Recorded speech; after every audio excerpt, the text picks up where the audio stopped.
Bonjour à tous et bienvenue sur ma chaîne. Aujourd'hui, on inaugure un nouveau format de vidéo qui sont les interviews d'artistes. On commence tout de suite à la Comédie de Saint-Étienne où je vais retrouver Thomas Joly, metteur en scène de Tieste. Alors Thomas Joly, bonjour. Bonjour. Alors j'avais déjà une première question à vous poser. Qu'est-ce qui vous a poussé à choisir le théâtre comme art? Pourquoi pas le cinéma par exemple? Alors ça, c'est des hasards d'enfance. Petit, bon, moi je suis né en 82 déjà. Donc quand on est en 82, il n'y avait pas tout ce qu'il y avait aujourd'hui de téléphones qui font des images, d'internet encore, de téléphones portables, etc. Donc mon enfance, elle est beaucoup avec des livres, et notamment un livre de Pierre Gripari qui s'appelle 7 farces pour écoliers, qui regroupe 7 petites pièces à monter avec ses amis le samedi après-midi dans sa chambre. Et j'ai pris un goût fou pour cette activité de mettre en scène mes amis et de jouer avec eux dans ma chambre. Et après, c'est comme beaucoup d'enfants, refaire des scènes de films en théâtre, de dessins animés, d'appeler ses parents pour venir voir, etc., de faire payer une entrée avec de la fausse argent et tout ça. Voilà, ça s'est passé comme ça. Et puis, quand j'ai commencé vraiment à faire du théâtre, à rentrer dans un atelier de théâtre à côté de Rouen, j'ai senti comme une espèce de possibilité d'exister vraiment. C'est-à-dire, c'est assez contradictoire, mais on est dans le monde de l'illusion. Ce ne sont pas mes mots, ce ne sont pas mes vêtements sur le plateau, c'est des costumes. On est en train de raconter une histoire qui n'est pas la mienne, et pourtant, j'ai l'impression que enfin, je peux être complètement moi. En tout cas, aller à la rencontre de moi-même. Et ça, c'était un choc. Et l'année juste derrière cet atelier, j'ai intégré une compagnie d'enfants. Donc on partait là clairement en tournée, on faisait des spectacles, il fallait travailler à faire sa mise, des italiennes, repasser ses costumes, les raccords, les notes avec le metteur en scène, etc. Et d'un coup, c'était plus du tout un loisir. C'est devenu, j'avais 12-13 ans, c'est devenu un métier, même si ça restait un plaisir avant tout, mais il y avait une espèce de rigueur qui me plaisait vachement, et en fait, le syndrome, là, j'ai été piqué, et puis et je n'ai pas pu résister à en faire mon métier. D'accord, très bien. Voilà. Alors ensuite, justement, vous avez fondé votre compagnie, la Piccola Famiglia, qui en italien on peut traduire par petite famille, et votre alchimie, ça se sent sur le plateau. Est-ce que vous pouvez nous en dire plus sur les liens qui vous unissent Alors, on a fondé cette compagnie en 2006 avec plusieurs anciens camarades que j'avais croisés dans mes diverses formations à Caen, à Rennes. Et à ce moment-là, on sortait tous de nos écoles, petites ou grandes, ou pas d'école du tout d'ailleurs. Il y avait des gens qui ont appris ce métier-là dans la compagnie en faisant des stages, etc. Et on était tous confrontés, et c'est ça qui est important de dire, c'est-à-dire qu'on sort d'une école, qu'elle soit prestigieuse ou pas, enfin voilà. D'ailleurs, le prestige d'une école est franchement pas très intéressant, pas très important. Bref, quand on sort d'une école, on rencontre deux nouveaux ennemis que sont la solitude et l'inactivité. Et pour un acteur, pour moi, c'était pas cohérent. C'est-à-dire que la solitude pour un acteur, ça ne va pas. Un acteur est toujours avec un metteur en scène, un partenaire, les techniciens, enfin, il est tout le temps accompagné, public évidemment.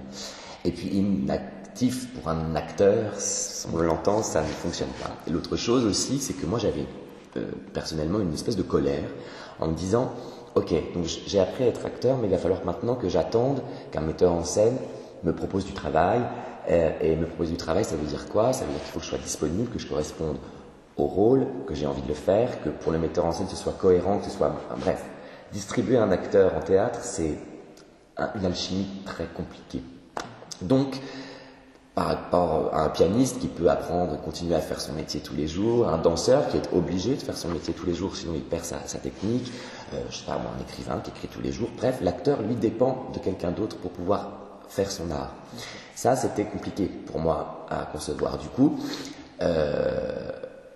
partageant cet avis avec mes camarades, on a décidé de créer cette compagnie en se disant, ok, la petite famille, parce qu'on va créer un travail sur la durée, c'est-à-dire qu'on va se lancer ensemble dans une aventure de plusieurs années et pas simplement faire une compagnie pour faire des spectacles. L'idée était d'abord de rester chaud, d'entretenir nos machines corps, voix, mémoire, souffle, etc. Et continuer à lire, à tester des choses sur le plateau, etc. Et puis en fait, très rapidement, on s'est dit aussi qu'une compagnie, ce serait important qu'elle soit un outil pour le territoire sur lequel on est installé, celui de la Normandie, on est installé à Rouen, Un outil parce que une compagnie peut être utile aussi. Non seulement elle crée des spectacles, et puis voir un spectacle, à mon avis, est toujours une source d'enrichissement, mais aussi les ateliers, mais aussi transmettre, voilà, ce qu'est l'art du théâtre, la parole, le corps, l'autre, enfin bref. Voilà comment ça a démarré. L'idée était, en tout cas au départ, de vraiment que ça dure. Et ça fait 13 ans, donc pour le coup, et tout le monde est encore là, donc pour le coup, c'est une histoire qui s'écrit de manière très jolie. Et le public est là, en plus, aussi.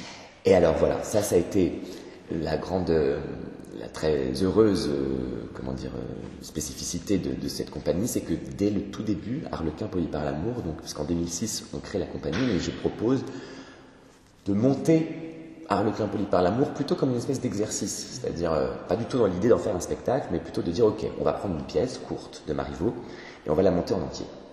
On avait 300 balles, on découpait des confettis dans des nappes en papier et des couvertures de survie pour que certaines brillent, c'était plus joli. Il y avait à l'époque une des actrices qui avait une espèce de passion couture, donc elle cousait comme ça des draps, des tissus pour faire des rideaux, des choses comme ça. Bref, vraiment de briques et de broc. Juste l'engagement, la foi de se dire allez, on le fait jusqu'au bout. Et ce spectacle, parce que c'est devenu un spectacle, ce travail qui nous a donné ce spectacle, eh bien, est tout de suite parti sur les routes, a tout de suite été repéré, et très rapidement, voilà, il a fallu qu'on tourne, et ça fait 13 ans qu'Harlequin est en permanence en tournée. Alors aujourd'hui, nous, on ne le joue plus. Nous, on l'a joué pendant 6 ans, et depuis 7 ans maintenant, voilà, ça fait 13. 6 et 7, c'est ça, oui, ça fait 13. Depuis 7 ans, c'est une autre équipe qui a repris le spectacle, voilà, et qui tourne partout en France, dans le monde. Enfin, c'est une histoire. En fait, le public a été présent dès le départ.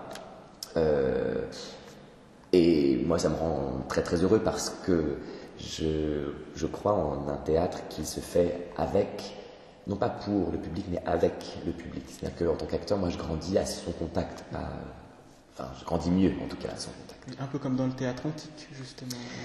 Le théâtre antique, en tout cas dans l'ADN du théâtre, très longtemps. Ça remonte. En fait, je crois que même l'ADN du théâtre, il est tout simplement dans le parent, la mère ou le père qui raconte une histoire à son enfant avant de se coucher. Je pense que l'ADN du théâtre, il est là, dans cette capacité qu'ont les êtres humains à vouloir se faire raconter des histoires. En tout cas, peut-être cette faculté que le cerveau a de générer de l'imagerie, de générer de l'imagination. Et donc, le théâtre antique, effectivement, l'idée était de réunir la cité tout entière. Je crois même qu'une légende dit que si on trouvait un citoyen dans la ville alors qu'il y avait une représentation qui se passait, il avait une amende ou quelque chose comme ça. Bref, c'était obligatoire, quoi. Il y avait quelque chose de constitutif de la société, de la cité. C'est-à-dire c'était un élément fondateur, le théâtre. Le théâtre et le sport, d'ailleurs. Voilà, comme si ça verrouillait la cohésion, quoi, je sais pas, de la cité. Donc oui, vous avez raison, le théâtre et le public, la scène et la salle vont toujours de pair. Et aussi d'ailleurs, dans vos pièces, enfin dans votre travail, on sent un attachement aux pièces de Shakespeare, avec Henri VI, Richard III, puis même Thiers, puisque Sénèque et Shakespeare, c'est lié. Est-ce que vous avez eu des coups de cœur littéraires pour des pièces de Shakespeare ou de Sénèque, autres que celles que vous avez représentées?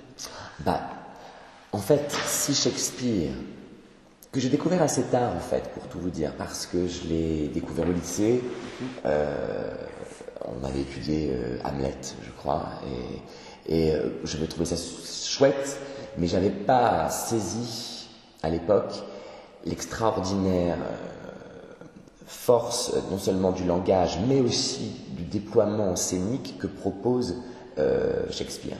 Fantastique, comédie, tragédie, romanesque, mélodrame, etc.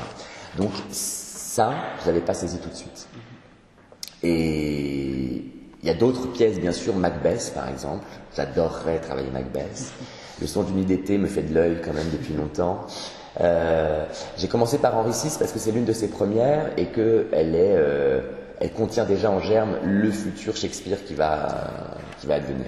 Voilà. Mais oui, il y en aura d'autres. Je pense qu'il y en aura d'autres. D'accord, parfait. Pour en revenir à Thieste, justement, la scénographie, il y a 2 gros éléments de décor, la tête de géant coupé et la main immense. D'où est venue cette idée de scénographie? Alors, la scénographie de Thieste, c'est la première, contrainte qui est une joie géniale, hein. Enfin, c'est une contrainte au sens joyeux du terme, c'est la cour d'honneur. Il fallait trouver une scénographie qui soit dimensionnée à la taille de cet endroit unique pour faire du théâtre. Il y avait ça.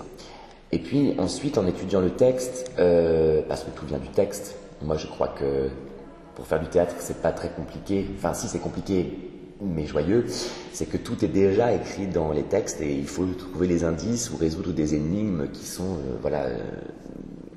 posées par les auteurs de manière consciente ou inconsciente d'ailleurs. Et dans le texte, en travaillant le texte, je me rends compte que, et en parlant aussi avec la traductrice Florence Dupont, qui me dit elle-même que ce qui ressemble le plus aujourd'hui au théâtre romain, c'est la science-fiction. Alors, je dis, mais de quelle manière? Et elle me dit, dans la disproportion, par exemple, entre ces êtres humains qui sont soumis à des forces plus grandes qu'eux, qui ne cessent d'interpréter des signes.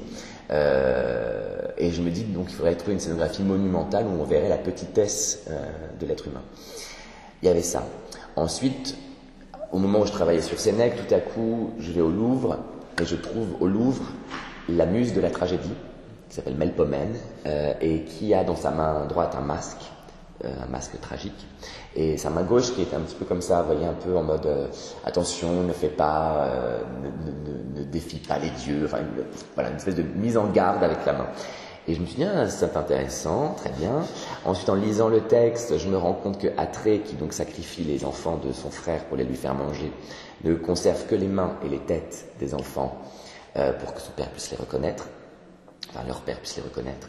Je me dis, bon, tout ça commence à être assez clair, et si on mettait sur le plateau une énorme tête avec une énorme main, qui serait un peu tout ça, à la fois la tragédie romaine avec la muse, à la fois les restes des enfants, et à la fois ce colosse, ou qui s'est écroulé, ou qui n'a pas été terminé, de cette civilisation qui aurait déserté après le drame, enfin voilà, et qui viendrait rejouer ce drame dans cette espèce de décor, cet espace onirique aussi et cauchemardesque, parce qu'il n'est pas que onirique. Voilà un petit peu comment ça s'est construit. Après, on a beaucoup travaillé en collaboration avec mon équipe à la technique, qui est une équipe de fous furieux et d'inventeurs, bidouilleurs, très astucieux, qui ont du coup, avec lesquels j'ai bossé pour créer la maquette de ce décor-là, et ensuite on l'a fait construire dans les ateliers du Grand T à Nantes, qui ont fait un travail que je trouve somptueux de sculpture monumentale, ce qui n'est pas si simple. Et voilà. Et le résultat est magnifique. Et c'est un plaisir de jouer dedans, merci. Et c'est un plaisir de jouer dedans, vraiment. D'accord. Et d'ailleurs, autre colle que pose le texte, à la fin, Sénèque nous dit que la seule chose qui peut rendre la paix, c'est un traité d'indulgence mutuelle. Qu'est-ce que vous mettez derrière ces mots? En fait, je pense que nous ne pouvons pas échapper à cette réalité toute bête, qui est, nous sommes tous vivants au même endroit en même temps. Alors, au même endroit, c'est peut-être déjà la maison, la ville, ou le lycée, bref, le pays, le monde. En fait, je suis assez surpris et désespéré, enfin pas désespéré parce qu'il me reste de la force, donc on me dit des fois un peu abasourdi, on va dire ça, de ces dissensions qui s'opèrent entre les gens pour des raisons multiples de sexualité, de religion, d'opinion politique, etc. Je comprends que chacun ait des avis différents et chacun a le droit de penser ce qu'il veut, mais nous ne pouvons pas faire autrement que d'être tous vivants au même endroit en même temps. C'est d'ailleurs ce que dit le théâtre, c'est-à-dire que pour moi chaque rideau qui se lève n'importe où, dans n'importe quel pays, à n'importe quelle époque, rappelle cela, rappelle que le temps du spectacle, il nous dit ça, nous sommes tous vivants au même endroit en même temps. Donc ce petit endroit qu'est le théâtre, il faut le penser peut-être plus largement. Donc ce traité d'indulgence mutuelle, pour moi il raconte ça, il raconte une possibilité de vivre ensemble en acceptant l'autre plutôt qu'en l'accusant ou en le rejetant, d'être plutôt dans l'accueil de la différence plutôt que dans le rejet, d'être dans la compréhension ou le débat plutôt que la violence et le déni ou le rejet dans le dialogue. qu'on puisse instaurer du dialogue. Voilà, c'est ça que j'entends en traiter d'indulgence mutuelle.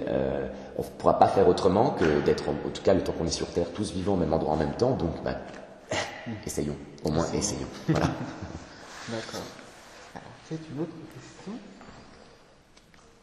Oui, le journal L'Express vous qualifie de jeune génie du théâtre français. J'ai vu ça. Alors, comment est-ce qu'on prend ce titre Alors,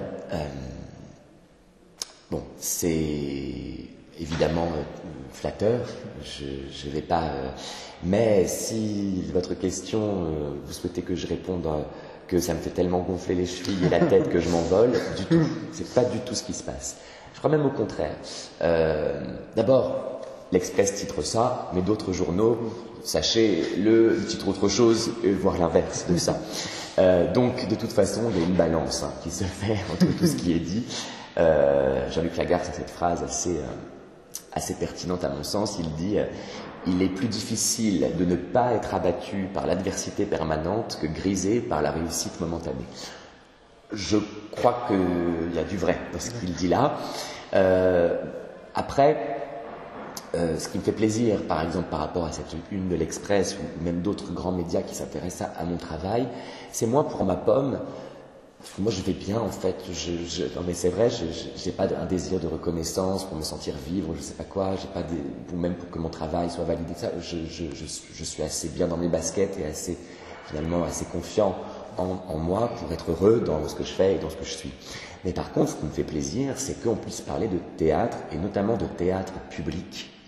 Parce qu'on parle beaucoup du théâtre privé dans les médias, beaucoup plus que du théâtre public, et que de gros médias s'intéressent au théâtre public, ça m'importe. Pourquoi ? Parce que il y a encore beaucoup de travail à faire pour faire comprendre, ou même apprendre aux gens, qu'il existe à 1 heure de n'importe quelle personne dans ce pays, sur ce territoire, un théâtre, au moins un théâtre, qui accueille des spectacles, alors pas forcément avec des stars, mais qui sont super, qu'il y a forcément dans ce village ou dans cette ville une compagnie qui travaille avec les enfants, qui peut proposer des ateliers, etc. Il y a 2000 compagnies en France, donc autant vous dire qu'il y en a partout, et que tout ça se pense dans une volonté et une politique culturelle